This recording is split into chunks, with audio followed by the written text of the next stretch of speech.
So we're back with another UFC card. This time we're in my hometown of Perth, West Australia. I'm pissed off. I did a 35-minute prediction video and my audio didn't work. So I'm very pissed off at the moment. But we're going to redo this whole video. Cards, alright. I'm Australian.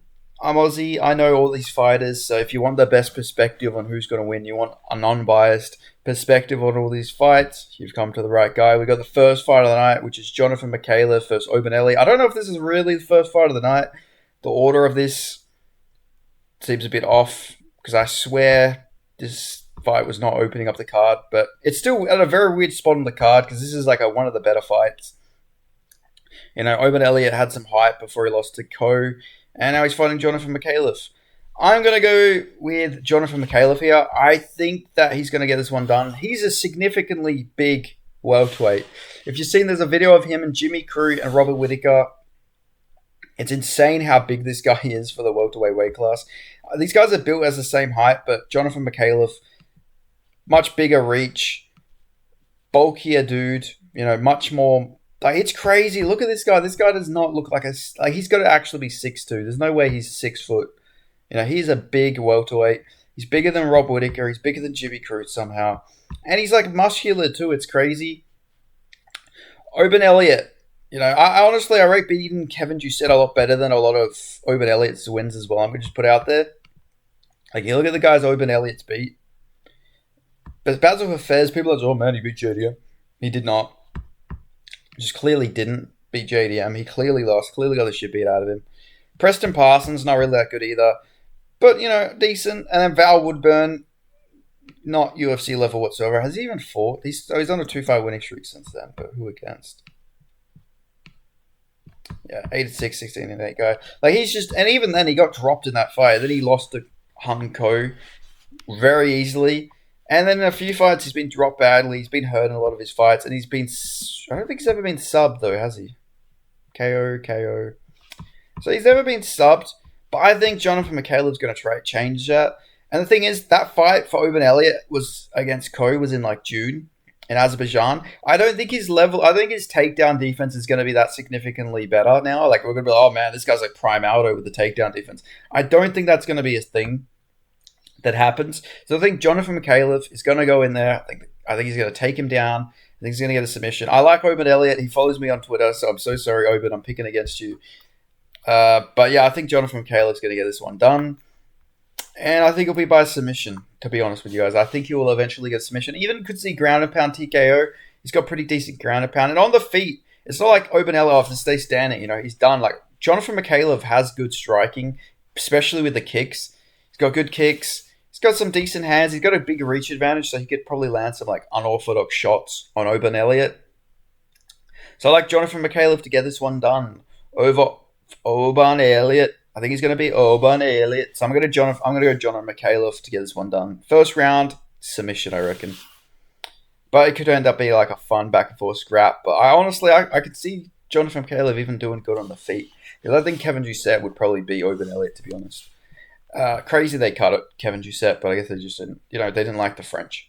Then we got Andre Petroski versus Cam Rowston. You got Cam fucking Rowston, the battle giraffe. Now, I know Cam Rowston very well. I watched most of his fights. I know Andre Petroski very well. I watched most of his fights.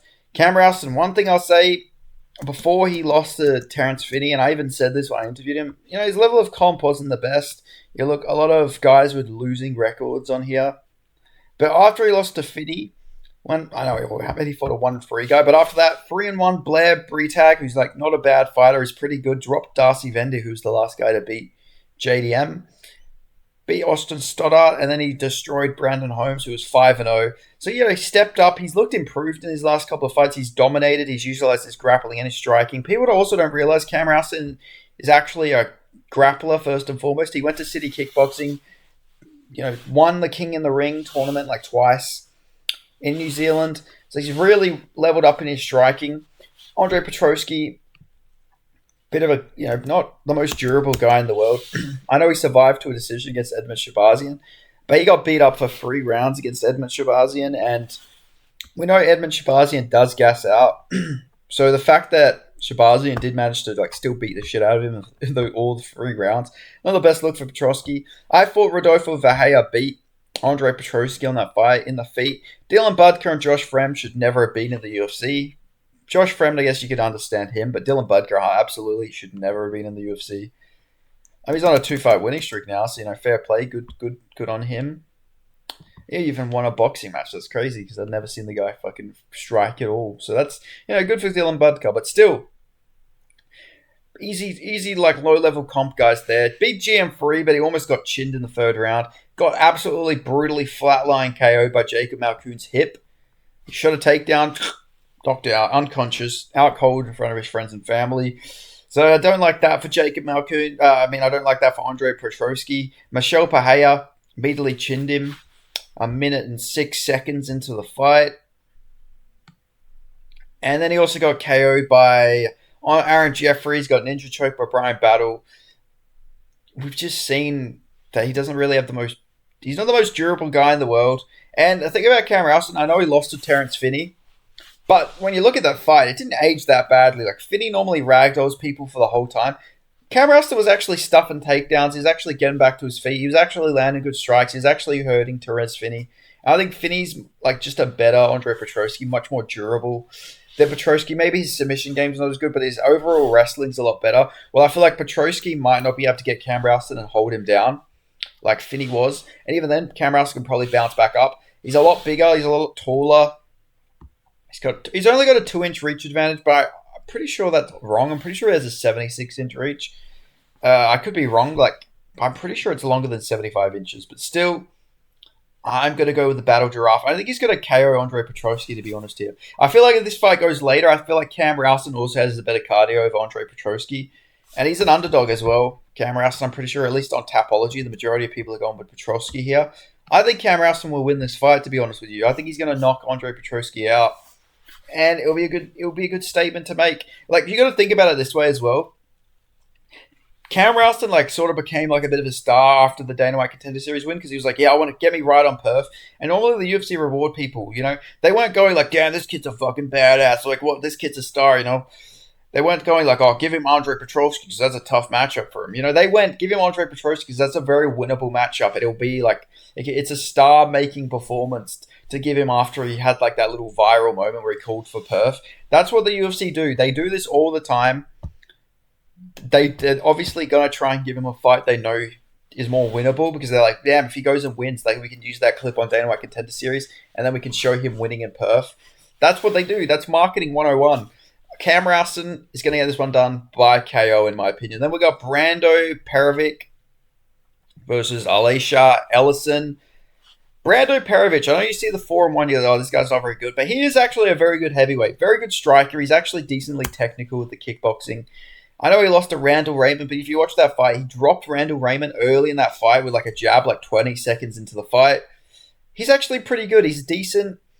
Then he destroyed this guy 0-0. They beat back-to-back 0-0 guys, which I don't like, to be honest. I don't like that that's the level of comp he's beat there. But he also beat Ricky Buchan, who's decent. He's the Hex heavyweight champion. He's 10-3. One of his losses was also to Randall Raymond. And he's not bad. He's not a bad fighter by any means. He's beat a lot of the guys in the heavyweight division over in Australia and New Zealand. And he's probably getting a Dana White Contender Series opportunity, maybe, if he gets another win or something soon. So it's not a bad win to have for Brando Perovic.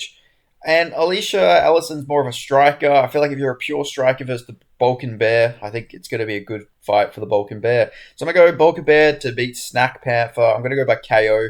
First round KO, Brando Perovic. And let's see who the majority of people are going with here. Majority going with Ellison. That's pretty interesting to me. I don't think he's much of a grappler, and I feel like he's going to need a grappler to win this fight. And then I think Balkan Bear is going to knock him out at some point. Then we got Jamie Mullarkey. We got the hooligan. We got Jamie Mullarkey versus Rolando Bedoya. I'm going to trust that and Jamie Mullarkey's chin to not be able to withstand more punishment. Because the thing about, I really like Jamie Mullarkey. I've been a big Jamie Mullarkey fan the last couple of years, but his chin is toast. Flying knee punches, got KO'd by Mauricio Ruffy, KO'd by Nasrat Hakbarast, robbery win over John McDessie, where he also gets dropped. Gets KO'd by Muhammad Naimov badly. Beat Prado by purely wrestling, and that is the approach he will take here against Rolando Bedoya. He's going to try and wrestle him, and maybe it's possible. Michael Johnson, arguably Michael Johnson could have won that fight, and he badly dropped Mullarkey, KO'd by Jarlin Turner. Devontae Smith landed a lot of damage before he got the KO. Absolutely fucking dusted Karma Worthy, so that's like good. Got robbed against Fares at Ziam, to be fair. And then he got badly beaten up for like 30-27 against Brad Riddell in a crazy back-and-forth war. And then Alexander Volkanovski KO'd him in 3 minutes, and he also got KO'd by Luke Katubig. So I think that the chin is toast for Jamie Mullarkey, and I think Rolando Bedoya is going to eventually catch him and put him out. You know, Bedoya's not that great either. You look at Bedoya's record, he's on a free-fight losing streak, but he should have beat Chaos Williams. Got badly dropped by Kanan Sung, got dropped by Jai Herbert. But he's like more durable. He can actually take the punishment. He gets dropped, but he doesn't get put out cold from it. While like Jamie Mullarkey, you know, he's actually getting KO'd by these shots. So I'm going to say Rolando Bedoya is going to get this one done. I'm pretty sure he's an underdog as well. I believe he's an underdog. I think Bedoya is an underdog in this fight. Yeah, the majority of people on Tapology are going with Mullarkey to win by decision. And maybe he can. Maybe he does go out there and wrestle. But I think if Mullarkey doesn't finish him, which he won't, I think he could gas out, and we could see Bedoya just badly beat on him in the third round, beat up a gassed out Mullarkey and KO him. I don't know. I just picture so many avenues to victory, and I don't like picking. Obviously, I'm very objective. Guys, people call me biased, but I am objective when it comes to these fights. I don't just pick Aussies to pick Aussies, you know. Like people say I do that, but I really don't. I really am objective about it. I think Bedoya is going to KO Jamie Mullarkey. Maybe Mullarkey wrestles him to a decision, but I don't know. I think he's going to get caught. Like, Bedoya is not like some crazy power puncher, but it's more so that Jamie Mullarkey's chin is absolute toast at this point. Then we got Luana Carolina versus Michelle Montague from Bellato / the PFL and New Zealand. Fights out of American Top Team. Bit of a grappler. Very grapple heavy. She's got an all submissions here. Rear naked, rear naked, rear naked, rear naked, rear naked, rear naked, rear naked. And then we go look at our amateur wins. Rear naked. You know, a lot of rear nakeds are on the record here. And guess what her favorite submission is? Now, Luana Carolina is actually really good. It's weird because she did get carried by Molly McCann a couple years ago. And like, people probably go, oh, she's pretty bad. But she's actually been on a good run. Beat Ivana Petrovic. Oh, to be fair, has gone on a losing streak after that fight. And her only win was against Na Liang, who's not very good. So honestly, she doesn't beat the best level of comp. Maybe I'm going to change my pick. So in the original video, I actually picked Luana Carolina, but now I'm like second guessing that pick. I'm feeling like the UFC gods were like giving me an out to like, you know, don't go with it, Betty P. Don't go with it. But I'm still going to go with her because I already made my video and I don't want to change my pick. You know, I feel like she did beat Labita Godinez. That is something worth mentioning. Now, I didn't think she won that fight. I thought Lapita Godinez won, but I'm going to go with Carolina. I think she'll be able to get the fight standing. If the fight stays standing, I think she'll win. I honestly think she'll get this one done. So I'm going to go with Luana Carolina to beat Michelle Montague. Then we got Colby Thicknesse, the Thicknesse versus the KO Wizard, Josias Musasa. Oh, and with that fight, by the way, I'm going to say Carolina wins the decision. I think she's going to strike her a little bit and get a decision over Michelle. So yeah, I'm going to go Luana Carolina. Colby Thicknesse, I think he's going to win this fight. Now, Josias Musasa is a very interesting fighter because I never thought he was good. I just thought Carlos Vera was just not very good. But I thought he lost in Dana White Contender Series against Otari Tanzivoli. And I think he's going to lose to Colby Thicknesse. I think Thicknesse can out-grapple him here. I honestly think Colby's not as bad on the feet as people make him out to be. Obviously, I didn't think he was going to go out there and outstrike Topuria by any means. But he was doing decent on the feet. He was jabbing him up a little bit. Did get caught. And the KO Wizard, I mean, the guy's name is the KO Wizard. So maybe the KO Wizard can find his KO here. But I'm more inclined to believe that Colby Thicknesse is going to get a takedown and get a submission here. And the thing is, you got to look at Josias' fight against Carlos Vera. It's not like he gassed out and he was winning and he's like, oh, damn, this guy was really good. And he like Carlos Ulberged himself against Kenan and Chikwi. No, that's not the case. he didn't gas out. He immediately just got dropped and subbed. Like, there was no point in that fight where it was like looking like he was a level above Carlos Ferreira. And Carlos Ferreira is not like a top tier guy either. So I don't like that. I really don't like that at all for Josiah Musasa. So I'm going to go Colby Thicknesse. I think he should win this fight. Maybe not with ease, but I think it is a good stylistic matchup with him. You know, I don't think we've seen Josiah Musasa get just like taken down by Vera. I'm pretty sure he won with like I'm pretty sure he's spinning elbow, spinning back fist, dropped him and then caught his neck. So maybe Colby needs to drop it, but I think Colby can definitely win the, like, just grapple him. And the thing you got to factor in, Josiah Musasa, he's not like a guy from the Democratic Republic of the Congo who's like fighting out of America. He's training at some American gym or something like that. Like, where is Elite Training Center? Like, it's actually, his gym is actually in the Democratic Republic of the Congo. I don't like that, to be honest. Like, this guy's a guy who's fighting in, like, Nigeria and the West African, like, / Southern Africans, like, scene. Like, he's fighting in the African MMA scene. Obviously, African fighters are very good when they go to, like, America and they go fight in the American scene, the European scene, the Australian scene, the Asian scene, you know. But he's not doing that. He's fighting in the African scene. So going, like, 8-0... in just a pure, like, just fighting in just one region, like a lower skilled region, like in the African scene. I don't like that. At least with Colby Thicknesse, he's fighting guys in a good MMA scene. The Australian scene's pretty decent. I mean, in fairness, most of Colby Thicknesse's, like, recent fights were all in Kungu combat in the Balinese scene. Like, you look at his fights, I think his last couple of wins were Kanu Fight Night. I think there was one more. But yeah, most of these guys, like, he was fighting a lot of the Balinese guys, and then his last win was against, like, a Filipino guy who was in Hex. Yeah, so, you know, not like a great guy, like, not great levels of comp there by any means. But I do think Colby Thicknesse will win this fight. I rate the guys he's beating a bit more than the guy Josiah Musasa is fighting. Like, you look at their records, and they're decent records, but you got to factor in these are against other low-skilled opponents. At least Colby Thicknesse beat, like, Michael Manu, you know. So I'm going to go Colby Thicknesse by submission over Josiah Musasa. Then moving on up, we got Navajo Stirling versus Rodolfo Bellato. We got Tractor. We got the Tractor versus Navajo Stirling. I'm going to go with Navajo Stirling here. I think this is going to be the fight that, like, actually, like, this is going to be the performance where he actually gets, like, a hyped performance. Because a lot of these performances he's had, you know, Tuko Toka's decision, not a great look, but he did dominate. People act like he was losing that fight at some point. I think it's one of those, like, things where Tuko Tokas gets a moral victory because he survived to a decision, when objectively Navajo Stirling just beat the fuck out of him for 3 rounds.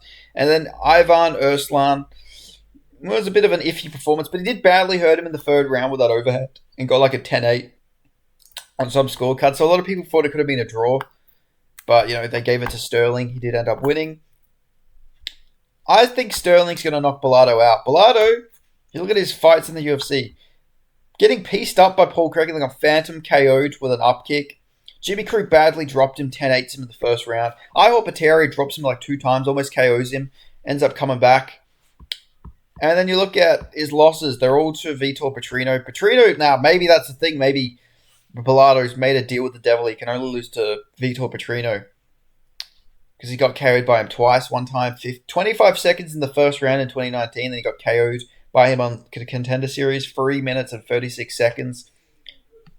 I like Navajo Stirling in this fight, to be honest. Now, the thing about Navajo Stirling is that a lot of people don't give him credit for it. I will say, I do think he's a bit green.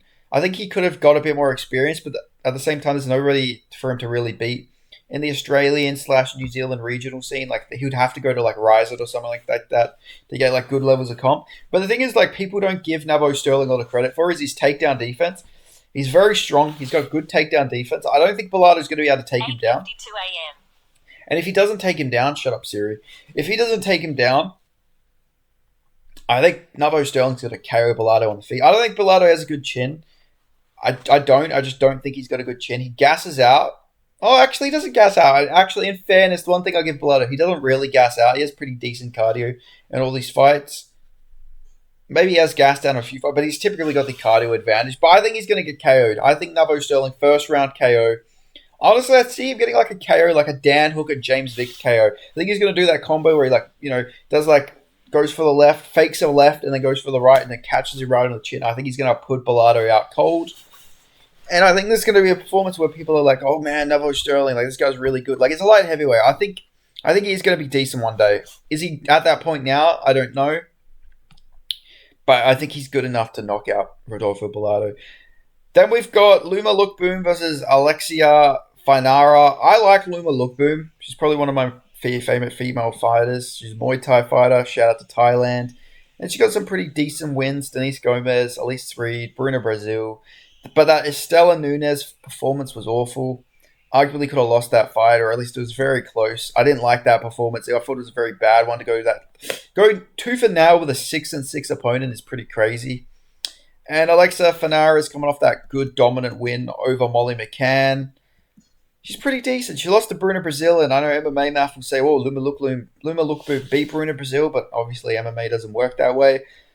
But I'm going to go Alexia Thainara to get this one done by rear naked choke. Then moving on up, we've got Tom Nolan versus Charlie Campbell. Now, the majority of people are actually picking Tom Nolan, which actually surprises me. I thought the majority of people here would be on the cannibal Charlie Campbell, because I think this is a tough fight, and people are going to call me crazy, but I actually think this is a tougher fight than Evan Elder is for Tom Nolan. I actually think Evan Elder would have been a really good stylistic matchup for Tom Nolan. I know Evan Elder is really good, and people will be like, oh, you're crazy. But Evan Elder, I just still feel like stylistically Tom Nolan, the better striker, better kicker. I feel like he would have had a really good standout performance there. I guess Charlie Campbell, I do get worried that he'll catch him. But one reason I really like this for Tom Nolan is the cardio. I think Tom Nolan's cardio is unmatched. I think he has really good cardio. You watch that fight against Valshev, Borshev, Slaviclaus. I'm going to call him Slaviclaus. He looked very good. He looked very good in that fight. Dominated on the feet. Wrestled him as well. Utilizes the grappling. And he didn't gas. He didn't slow down at all. He was thrown off of his back. He looked really good everywhere the fight went, Tom Nolan. And people always bring up that Nicholas Motta fight. Like, you got carried by Nicholas Motta. But, like, you can't define fighters for, like, their debut performance. I mean, look at how many fighters have been KO'd or lost in their debuts and then gone on to be something special. I mean, for fuck's sake, Islam Makhachev got carried by Adriano Martins in his second UFC fight. Now look at him. Martins never won a fight again. And Islam Makhachev became arguably the lightweight GOAT, you know. And Habib Nurmagomedov, tough fight against Gleason Tibau. So, you got to factor these things in. You can't really base all this off early performances. And that was over a year ago. He's won 3 fights since.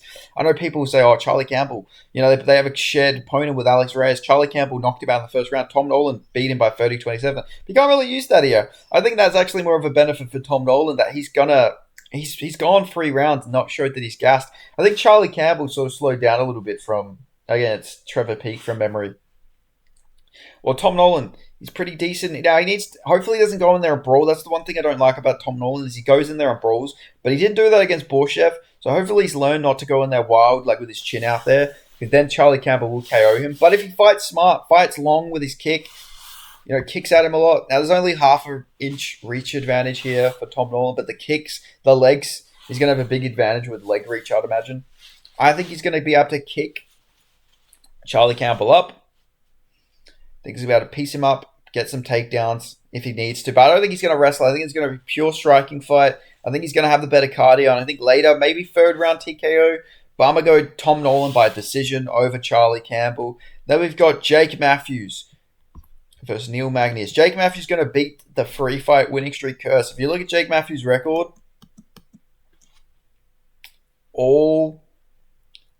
he's only ever got the most win streak he ever gets is 3 fights. This has happened to him 2 times before. 1, 2, 3, loss. 1, 2, 3, loss. He can only ever get to the 3-fight winning streak, but I think he's going to do it. I think he's going to beat Neil Magny. Now, the thing I worry about with Neil Magny is he's got this he can hypnotizes people with. Imagine this is like a watch.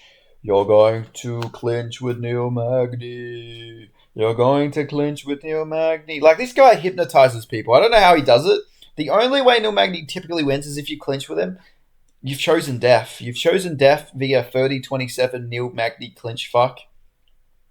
I don't know why people do it. Honestly, I don't get it. A lot of people are very stupid. They will clinch with Neil Magny over and over again. and they think like something's going to change. It doesn't work that way with Neil Magny. But regardless, I think Jake Matthews has more avenues to victory here. I think he can kick him up. I think he can wrestle him. I think he can badly hurt Neil Magny on the feet. Wrestle him, decision him, submit him. I feel like he's got a lot of avenues to victory here. Neil Magny, all he can do is clinch his way to victory. I think Jake Matthews is the better striker. I think he's got the better jiu-jitsu. Wrestling, you'd probably go Neil Magny. Cardio, you'd probably go Neil Magny. But Jake Matthews, he's looking pretty good in these like last few performances. Now, I worry about Jake Matthews. Every time he gets a bit of confidence, he does seem to lose the fight badly. So I don't want to be like too hyped on Jake Matthews. He shouldn't be a minus 600 favorite. I'm just going to mention that. Those odds are insane. Like the UFC are just taunting the odd makers, are just taunting Neil Magny. Like come on, calm down, buddy. Like, you think I'm a fucking plus 600 underdog or whatever it would be for him? Like that is crazy. Like, does it say the odds? Let's see if we can get the betting odds. He's a minus 500. Neil Magny's a plus 360 moderate underdog. That is crazy to me. The odds should be like. It should be Jake Matthews is a slight favorite in my opinion because Neil Magny's a crafty vet. And he's coming off a win. He's got some momentum. But I do think Jake Matthews can win this. I think he can take down Neil Magny, wrestle him if he wants to as well. Neil Magny's got no takedown defense. You can kick up his legs pretty easy. Like Jake Matthews has so many avenues to victory. So I'm going to go Jake Matthews. And I'll say he probably gets a decision here over Neil Magny. Then we've got Jack Jenkins versus Ramon Taveras. Moving up from 135. And I think this is a stylistically nightmare matchup for Ramon Taveras. I think this is a bad matchup for him. I think Jack Jenkins is going to win. I think he's going to piece up Taveras. Like, you're giving him a boxer, like a guy who fights with a boxing stance. Like, that is just right there for Jack Jenkins to use those brutal calf kicks and leg kicks that he's known for. I could see a break. I could see him breaking another leg here against Ramon Taveras.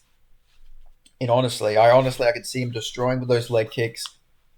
I like this fight for Jack Jenkins. Like Jack Jenkins, probably going to be the naturally heavier guy. Like there's only a 1 inch difference in height between them. But Jack Jenkins is a pretty stocky guy. I've met him in person before.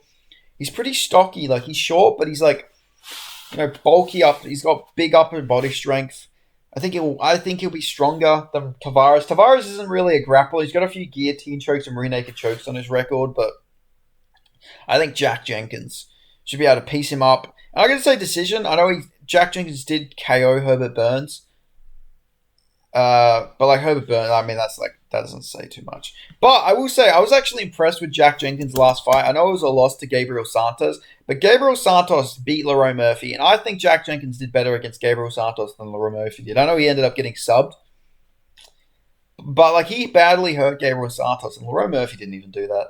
So I like that. I honestly like it. Obviously, Jack Jenkins has like that close fight with Jamal Emmers, beat Don Shanis. He's got some decent performances. Not against like the highest level guys. Like Don Shanis isn't very good, but even though people thought he got a robber over Jamal Emmers is still significantly better than Ramon Taveras. So yeah, Jack Jenkins, good takedown defense.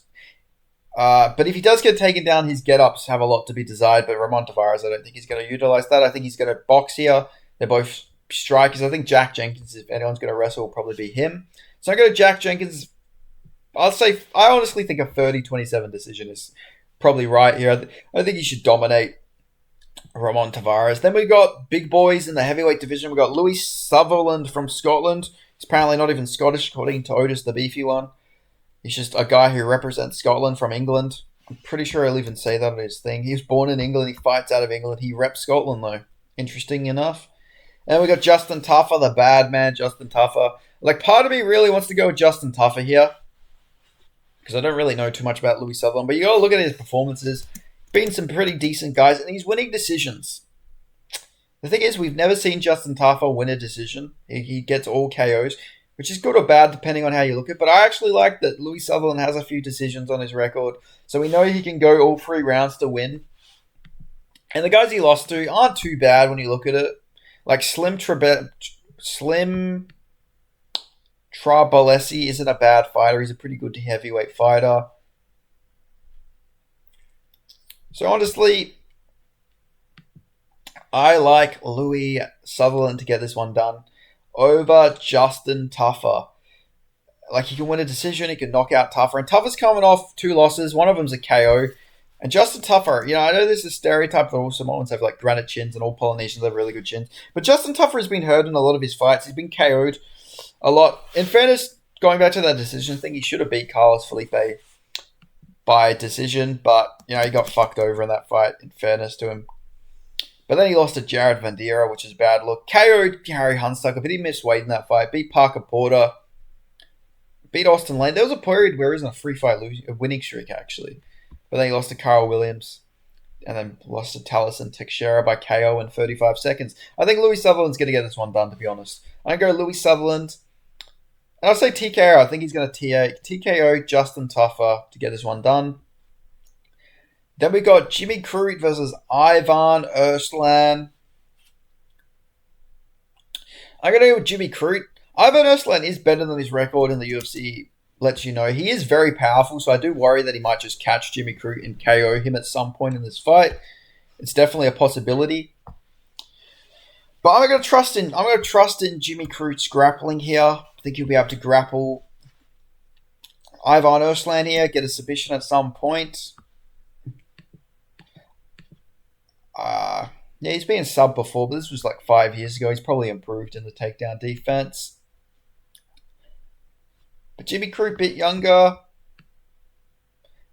actually has the reach advantage in a fight, which is like rare for him. He never really has the reach advantage. So hopefully he doesn't strike too much, because I don't like his striking that much. I don't think it's very good, and it doesn't worry me if he gets caught with it. Like, he's decent on the feet.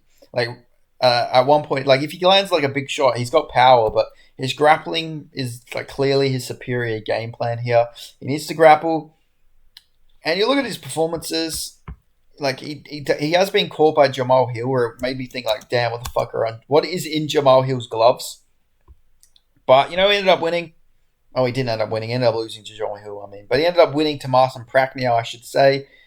Dominated him, knocked down Bellato in the first round. Good performance there. He was wrestling Alonzo Menifield pretty damn easily in the first round of their fight at UFC 284. He looked really good, Alonzo Menifield's got great takedown defense as well. The fact he was able to do that to Menifield is pretty impressive. And Menifield's on a great run at the moment. So I'm going to go Jimmy Crute to get this one done by submission over Ivan Erslan. So yeah, I'm going to go Jimmy Crute. I reckon he'll get this one done. Then we got the main event. We got Carlos Blackjack Ulberg versus Dominic the Devastator Reyes. Okay, I'm just making sure my audio is coming through here, because I will be so pissed if I've done this all again and the audio is not coming through. Anyway, alright. So when this fight was booked a while ago, obviously last year in January at UFC 297, I thought it was like clear as day. Carlos Ulberg is going to knock this guy out. And then when it was booked for March 2024, I was like, all right, it's clear as day. Carlos Ulberg's going to knock this guy out. And I picked Ulberg in all of these fights against Menifield, Volkan Oezdemir, Jan Blachowicz. I picked him to win all of these fights. But also, when Dominic Reyes got booked against Dustin Jacoby, I said to myself, he's going to beat Dustin Jacoby. And he did it. I picked him. When he fought Anthony Smith, I said he's going to win. He's going to dominate Anthony Smith. He did it. And then when a lot of people were saying Nikita Krylov is going to win this fight, and the majority of people picked him, I said, no, Dominic Reyes, he's going to knock him out. He is going to knock out Nikita Krylov. And by God, he did it. And I say this to you as a guy who's picked both of these guys' fight very well. Very well. And this fight will be in my hometown of Perth, Western Australia. I say to you guys, Dominic Reyes' title run starts now. Dominic Reyes is going to KO Carlos Ulberg in the second round in Perth, West Australia at UFC Fight Night Ulberg vs. Reyes on September 27th. I'm telling you, Dominic Reyes is going to win this fight. He's got his confidence back. I think he can go forward in this fight. I think the first round, he's probably going to lose the first round. I think Carlos Ulberg This is going to be a performance where he is actually like trying to go for the finish early here. And I think Dominic Reyes' game plan here is he's going to mix it to the body, going to jab up the body, going to go jab to the body, going to rip to the body, boom. Good body work. But Carlos Ulberg is going to try and kick the leg, going to jab at him, sorry. I think he's going to try and maybe grapple a little bit. Dominic Reyes has elite takedown defense. He's going to stuff some takedowns, then probably knee Carlos Ulberg in the clinch to the body. I think the body work's going to be key for him here. I think the second round, we're going to see Ulberg looking a bit tired. You know, he's gone out for the wrestling pretty heavy here. He's striking a lot more. He's going for like big KO punches. And I think he's going to come out aggressive in the second round, but he's going to slow down a little bit. He's going to leave his chin out. And I think a left straight down the pipe by Dominic Reyes is going to put Carlos Ulberg out cold, or at least TKO him, and then ground and pound by Dominic Reyes is going to get him out of there. I like Dominic Reyes here, man. I really do. They've got a similar reach. A lot of people didn't think Carlos Ulberg beat Jan Blachowicz. You know, I've seen that sentiment around quite a bit. I think it was quite close. Could have gone either way.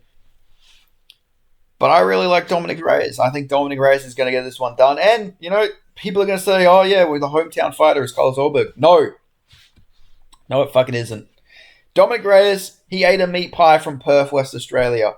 He liked the meat pie. He ate it the proper way with the, you know, the ketchup packet. He did it the Australian way. He's our home fighter. Dominic Reyes is representing Australia in this fight. He's an honorary Aussie. And I think the honorary Aussie, Dominic Reyes, he's going to get this one done over the Kiwi. Like Carlos Ulberg, he would not eat one of our pies. He's from New Zealand. They hate our pies. So it's Dominic Reyes' patriotic duty as an honorary Australian to go in there and knock Carlos Ulberg out. And I think he's going to do it. I think he's going to win. And I think he's going to go on to fight the winner of Magomed Ankalaev versus Alex Pereira. Because Carlos Ulberg arguably could be getting a title shot with that win over Jan Blachowicz. If Dominic Reyes knocks out Ulberg, he's getting shot up to that title shot. You know, I'd rather see Reyes fight Pereira or Magomed Ankalaev. I think he could beat Ankalaev, honestly. Pereira would probably catch him and KO him. But I think Reyes could honestly beat Magomed Ankalaev. Good takedown defense. Not that Ankalaev's a grappler. He's obviously a boxer. But he could stuff the takedowns, land big shots, and he could KO him. He really could. Carlos Ulberg. He could also maybe beat Magomed Ankalaev in like a boring fight. But I think Dominic Reyes is going to steal the title shot. He's going to fight the winner Magomed Ankalaev versus Alex Pereira probably next year. And I honestly think we could see Dominic Reyes as champion. Now, maybe this is all just a dream, you know. Maybe this is all a dream, and maybe Carlos Ulberg goes in there and brutally KOs him. It's possible. It's light heavyweight. It's a fucking weird division. But I think Reyes has his confidence back. He's back to the fighter he was before he fought John Jones, or even when he fought John Jones. I think he's going to be Carlos Ulberg. A lot of people say, oh, well, Carlos Ulberg won't be able to land anything on Ulberg, but he will. Carlos Ulberg doesn't have like crazy striking defense by any means. I think Dominic Reyes, we had to put the pressure on him, and I think he'll be able to go forward at some points in this fight. And I think eventually Carlos Ulberg will try and pressure him, and he'll get caught with something down the pipe. And so yeah, I'm going to go Dominic Reyes. I really do think he's going to win this fight. Let's see who the majority of people are picking here. It's 50-50. Wow, this is a 50-50 fight if I've ever seen one in my life. Wow, it's neck and neck. 50-50. Dominic Reyes is the moderate underdog here. I think he's going to win. I really do. I'm going to go Dominic Reyes, KO. But let me know what you guys think. Who you guys think will win. But shout out to the Mixed Martial Artist, the single member of the channel. Got it right that time. 2 times in a row. Please, for the love of God, can this video not be fucked up with the audio. My throat really hurts from talking this much. Back to back. But I am, you know, I'm from Australia, so I was very passionate about this video. You know, finally the passion, I feel it tingling through my system. The passion is coming back.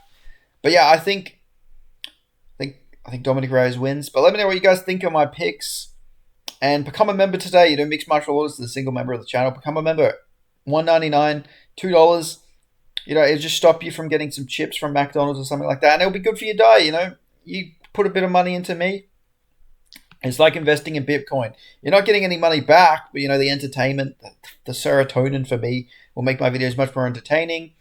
And I'll be more willing to make positive changes for the channel, you know. Like, I'm going to do that anyway, but, like, you know, you can speed it up if you help me, guys. You know, send me some money, help me grow the channel a bit more. But anyway, Regardless, let me know what you guys thought about the predictions.